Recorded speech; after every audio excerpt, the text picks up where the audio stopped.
Good morning, friends. I am Rishabh. Welcome to you in a Wisdom. Today is 1st March. I am sharing with you top 12 selected question of today. So friends, इस video का PDF link मैं अपने description box में दे दिया हूं। जो friends इसका PDF प्राप्त करना चाहते हैं उस पीडीएफ लिंक पर क्लिक करके उसे प्राप्त कर सकते हैं। और इस वीडियो के लास्ट में मैं आप लोगों से करंट अफेयर से रिलेटेड एक क्वेश्चन भी पूछूंगा, जिसका आंसर आप लोगों को कमेंट बॉक्स में देना है और उसका राइट आंसर मैं कल आप लोगों से साझा करूंगा। सो फ्रेंड्स, आंसर आप लोग जरूर दीजिएगा। सेशन को स्टार्ट करते हैं। Let's start now. Today's first question, Brazil के उपग्रह अमजोनिया 1 का प्रक्षेपण किसने किया? हाँ फ्रेंड्स, इसका राइट आंसर आप लोगों को बताना है कि ब्राजील के उपग्रह अमजोनिया 1 का प्रक्षेपण किसने किया है।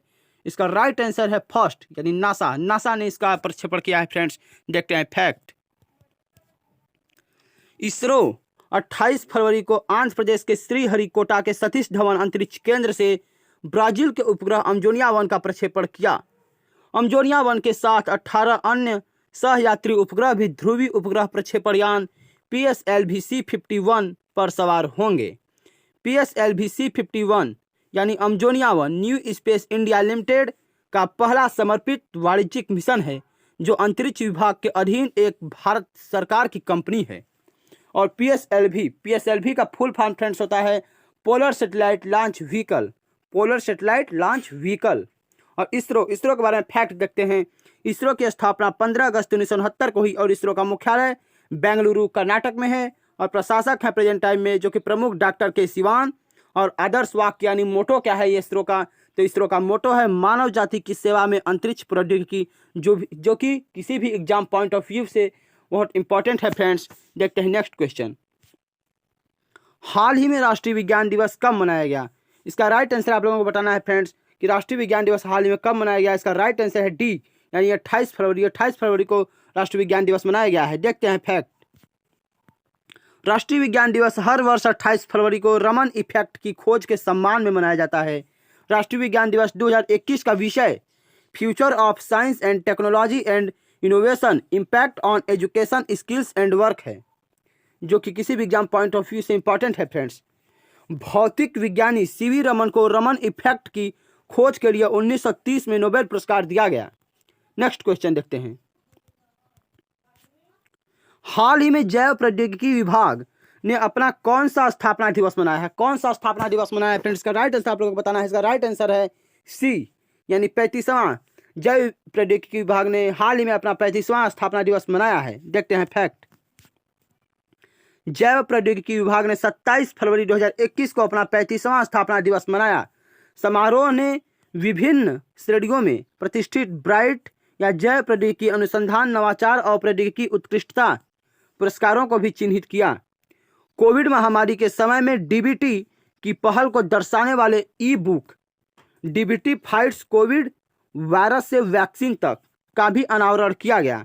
यहाँ पर डीबीटी का फुल फॉर्म होता है फ्रेंड्स डिपार्टमेंट ऑफ बायोटेक्नोलॉजी।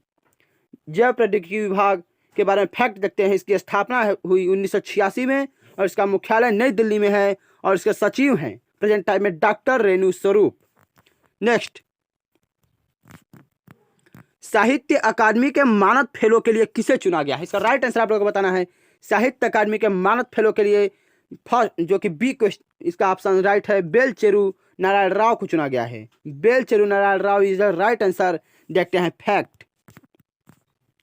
एक प्रतिष्ठित विद्वान, लेखक, अनुवादक और आलोचक प्रोफेसर बेलचेरू नारायण राव को साहित्य अकादमी के मानद फेलो के लिए चुना गया है। नारायण राव का चुनाव तेलुगु साहित्य में उनके योगदान के आधार पर किया गया है।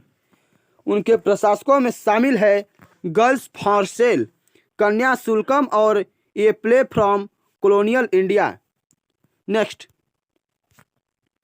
दीपक कुमार किस खेल से संबंधित है? इसका राइट आंसर आप लोगों को बताना है। इसका राइट आंसर ए, यानी मुक्केबाजी से संबंधित है दीपक कुमार। ये एक मुक्केबाज प्लेयर हैं। देखते हैं fact. Boxer Deepak Kumar 52 kilogram ने 27 फरवरी 2021 को बुल्गारिया के सोफिया में 72वें स्ट्रैंडजा मेमोरियल टूर्नामेंट में पुरुषों के फ्लाईवेट में रजत पदक जीता।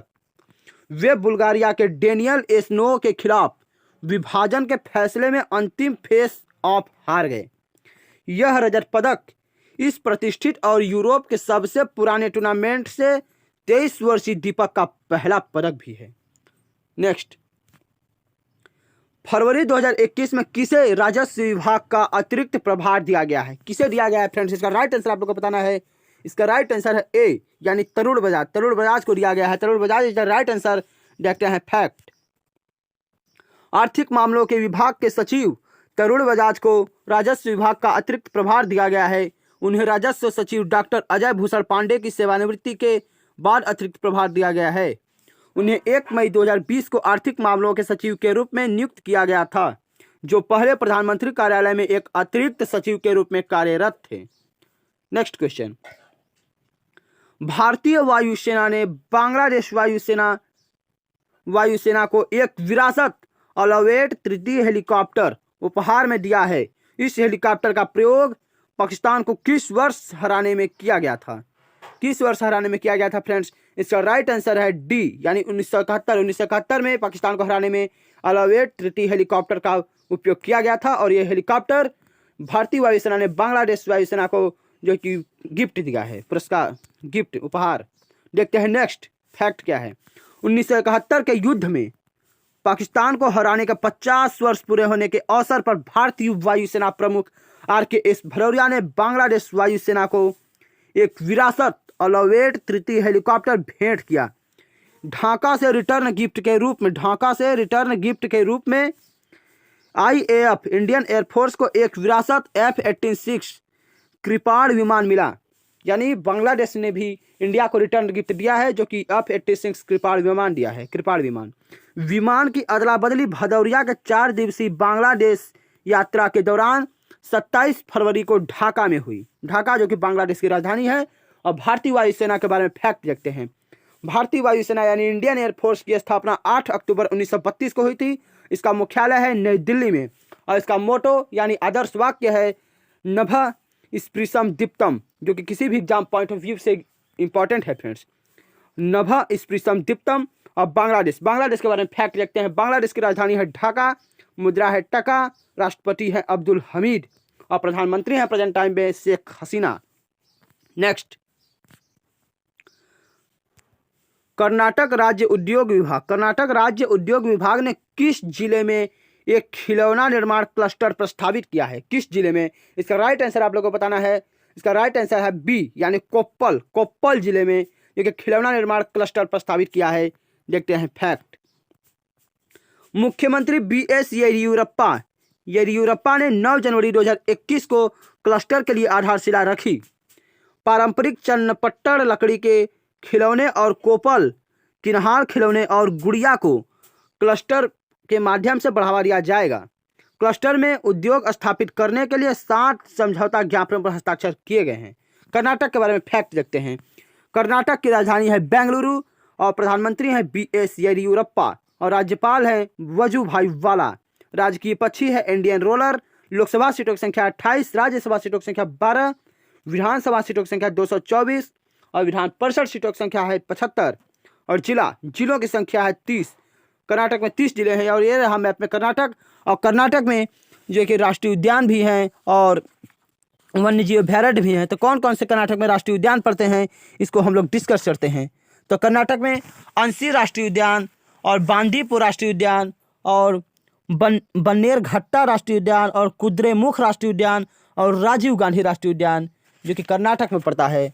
और उसके बाद आपका ये भी पड़ता है वन्यजीव अभ्यारण्य कौन कौन से कर्नाटक में है। तो वन्यजीव अभ्यारण्य दांडेली वन्यजीव अभ्यारण्य है, घाटप्रभा वन्यजीव अभ्यारण्य है और चिंचोली वन्यजीव अभ्यारण्य है और ताल कावेरी वन्यजीव अभ्यारण्य है।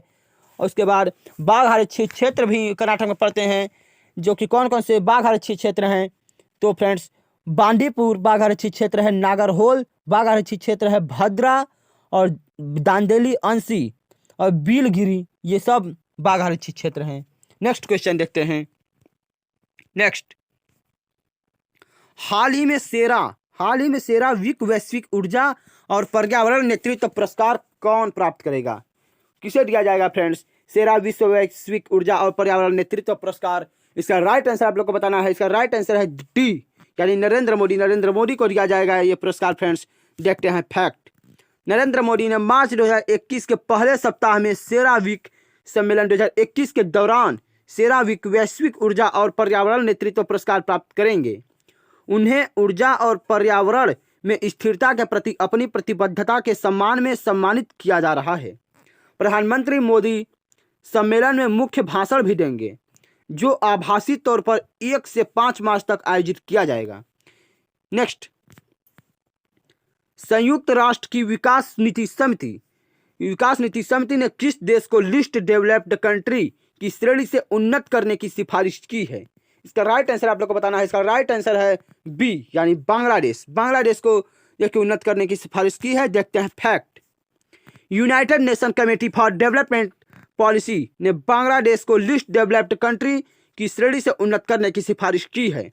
इसने प्रति व्यक्ति आय, मानव संपत्ति और आर्थिक और पर्यावरण भेद्यता के संदर्भ में पात्रता मानदंड को पूरा किया।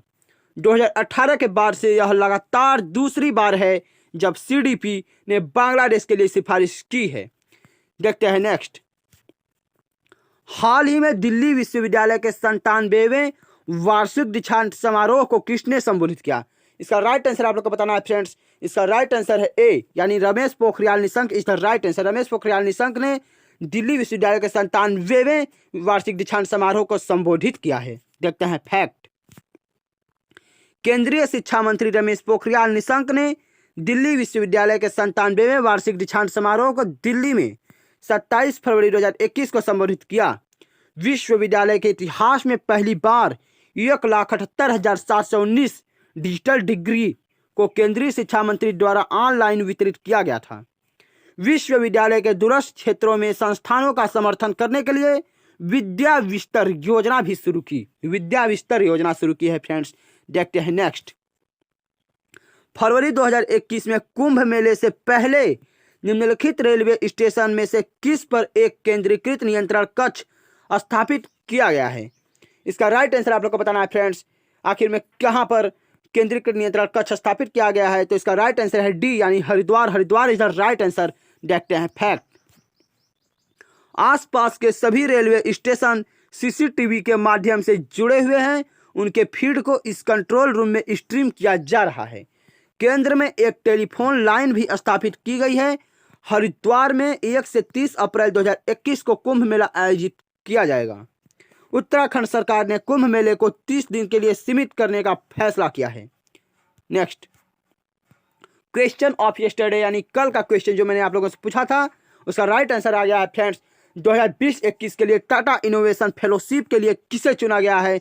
इसका राइट आंसर है उत्तम लाहिड़ी। उत्तम लाहिड़ी को चुना गया है फ्रेंड्स। देखते हैं next question. Question of today, यानी आज का क्वेश्चन जो मैं आप लोगों से पूछ रहा हूं, इसका आंसर आप लोगों को कमेंट बॉक्स में देना है फ्रेंड्स। हाल ही में किस राज्य ने स्टूडेंट हेल्थ कार्ड जारी किया? स्टूडेंट हेल्थ कार्ड किस राज्य ने जारी किया है फ्रेंड्स? इसका राइट आंसर आप लोग को बताना है। जम्मू कश्मीर, उत्तर प्रदेश, मध्य प्रदेश, कर्नाटक, चारों में से कौन सा सही आंसर है? सो फ्रेंड्स, आज का करंट अफेयर्स पूरा हुआ। अब इजाजत दीजिए, और जिन दोस्तों ने मेरे चैनल को सब्सक्राइब अभी तक नहीं किया हो वो सब्सक्राइब कर लें, क्योंकि मैं करंट अफेयर से रिलेटेड सभी अपडेट्स को डेली अपलोड करता रहता हूँ फ्रेंड्स। अब इजाजत दीजिए।